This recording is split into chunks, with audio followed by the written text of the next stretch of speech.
Урматтуу достор, мен Манас шаарындамын, Жалал Абад облусунда.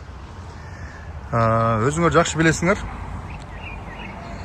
Жеңишбек Токторбаев деген Камчыбек Ташиевдин классташы Ош шаарына мэр болуп, бүт ошол корук зонасында, анан каналдын жээгинде деп, каналдын жээгине жакын курулган канча объектилерди буздуруп, кафелерди буздуруп, 50 метр ары жылыш керек деген шылтоо менен бүттүгүн снос кылдырды да.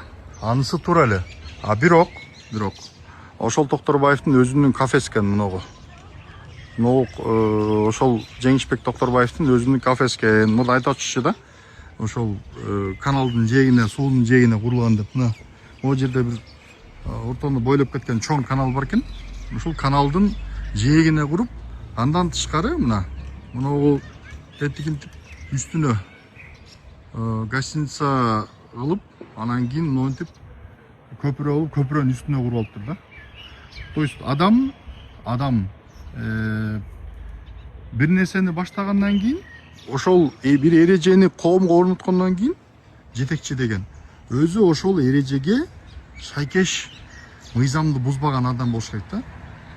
Анан ошондо ал адам ошондой приказдарды, буйруктарды берсе жарашат да. Моралдык укугу жок да. Анткени мындай өзү билтеген кафени коюп алган. Эмнеге өзүнүн кафесин буздурбайт? Биякта болсо гостиницасы бар экен. Бул гостиницасы эми бул жакта мыйзам бузулбаса керек. Бирок ал деле мындай жолдун түбүндө жайгашкан, забору бери чыккан ушундай экен да. Бирок мына кафе бүт нормалардын бардыгын бузуп салган, кафе. Ошондой достор.